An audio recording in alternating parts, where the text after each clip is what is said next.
Hello friends, રસોઈની દુનિયામાં આપનું સ્વાગત છે। આજે હું તમને સૌ કોઈને મનપસંદ હોય તેવી અને એકદમ સ્પોન્જી મેંગો કેક બનાવવાની રેસીપી જણાવીશ। જો તમને આ વિડીયો ગમે તો લાઇક, શેર અને સબસ્ક્રાઇબ જરૂરથી કરજો અને તમારા ફ્રેન્ડ્સ અને રિલેટિવ્સમાં જરૂરથી શેર કરજો। હું તમને પ્રેસ કરીને બતાવું છું, એકદમ સ્પોન્જી થઈ છે।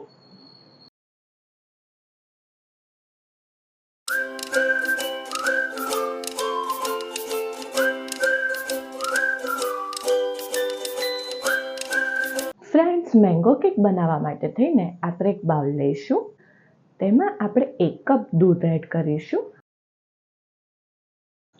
ગરમ અથવા તો ઠંડુ દૂધ લઈ શકો છો। માપ માટે થઈને ગમે તે 1 કપને સેટ કરી દો। હવે આપણે તેમાં 1/4 કપ તેલ એડ કરીશું। એ પછી અડધો કપ બુરું ખાંડ એડ કરીશું। આ બધાને મિક્સ કરી દઈશું। મિક્સ થઈ જાય તે પછી આપણે એક છન્ની લઈશું અને તેમાં આપણે 1 કપ મેંદો એડ કરીશું। તમે મેંદાની જગ્યાએ ઘઉંનો લોટ પણ લઈ શકો છો। તેને આપણે ચાળીશું। હવે તે પછી આ બધાને આપણે મિક્સ કરીશું। તે પછી અડધી ચમચી બેકિંગ સોડા એડ કરીશું। 1 ચમચી બેકિંગ પાવડર એડ કરીશું। થોડુંક મીઠું એડ કરીશું। 1 કપ મેંગો પ્યુરી એડ કરીશું।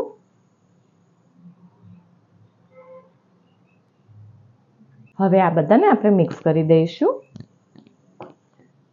તમારે આમાં યલો ફૂડ કલર એડ કરવો હોય તો તમે કરી શકો છો, હું સ્કીપ કરું છું આને। તે પછી અડધી ચમચી વિનેગર એડ કરીશું।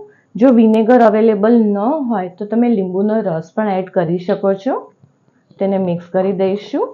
1 થી 3 મિનિટ સુધી કન્ટિન્યુઅસ તેને આ રીતના ફેંટવાનું રહેશે। આ ડ્યુરેશનમાં જો તમને આ બેટર જે છે થોડુંક ઠીક લાગતું હોય તો બીજું દૂધ થોડુંક 2-3 ચમચી એડ કરવું હોય તો કરી શકો છો, બાકી આ પરફેક્ટ છે। કેક બનાવવા માટે થઈને આપણે એક બીબો લઈ લઈશું। તેને ફરતે ઘી એડ કરી દઈશું। આવી રીતના આજુબાજુ બધે ઘી લગાવી દઈશું। હવે આપણે આમાં બટર પેપર એડ કરી દઈશું। જો ઘરમાં બટર પેપર અવેલેબલ ન હોય તો તમે એને સ્કીપ પણ કરી શકો છો। હવે આપણે આ બેટરને આમાં એડ કરી દઈશું। એકદમ છેક સુધી નથી ભરવાની, થોડીક સ્પેસ રાખવાની છે કે જેથી આપણી કેક ફૂલે।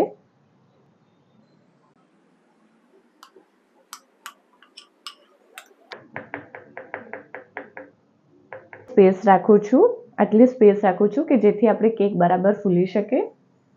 થોડીક તૂટી ફ્રૂટી એડ કરું છું।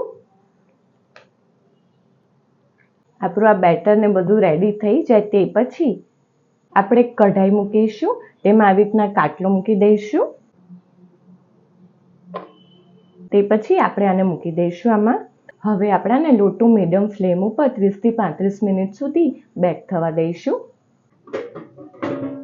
ફ્રેન્ડ્સ, 30 થી 35 મિનિટ પછી તમે જોઈ શકો છો આપણી કેક મસ્ત રેડી થઈ ગઈ છે। હવે આપણે આને બહાર કાઢી લઈશું। કેક રેડી થઈ છે કે નહીં તે ચેક કરવા માટે થઈને આપણે ચપ્પાને આવી રીતના કરી દઈશું। આપણી કેક મસ્ત રેડી થઈ ગઈ છે, એકદમ ઇઝીલી બહાર આવી ગયું છે। જરાય બી ચપ્પાને કશું આજુબાજુ ચોંટ્યું નથી, એટલે તેમ સમજવું કે તમારી કેક એકદમ રેડી થઈ ગઈ છે। હવે આપણે આને બહાર કાઢી લઈશું। બહાર કાઢ્યા પછી આપણે આ કેકને થોડીક ઠંડી થવા દઈશું। આપણી કેક આ એકદમ ઠંડી થઈ ગયા બાદ હવે આપણે તેને એક પ્લેટમાં કાઢીશું।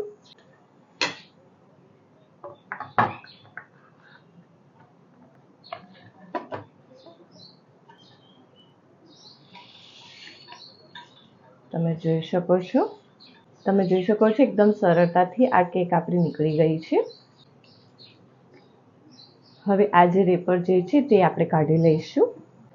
બટર પેપર કાઢી લીધા બાદ હવે આપણે આને આવી રીતના બીજી ડીશ આવી રીતના આમ કરી દઈશું અને કેકને આમ કરી દઈશું, એટલે આપણી કેક મસ્ત બીજી ડીશમાં પણ આવી જાય અને સીધી થઈ જાય। ફ્રેન્ડ્સ, તો આપણી એકદમ yummy yummy mango cake ready છે। હું તમને કટ કરીને બતાવું છું। તમે જોઈ શકો છો.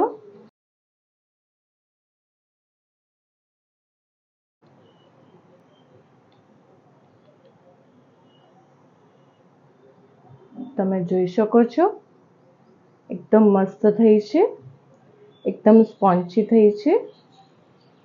હું તમને પ્રેસ કરીને બતાવું છું. એકદમ સ્પોન્ચી થઈ છે, જોઈને જ મોઢામાં પાણી આવે તેવી બની છે. ફ્રેન્ડ્સ, જો તમને આ વિડીયો ગમે તો મારા વિડીયોના કમેન્ટ સેક્શનમાં જરૂરથી કમેન્ટ કરજો.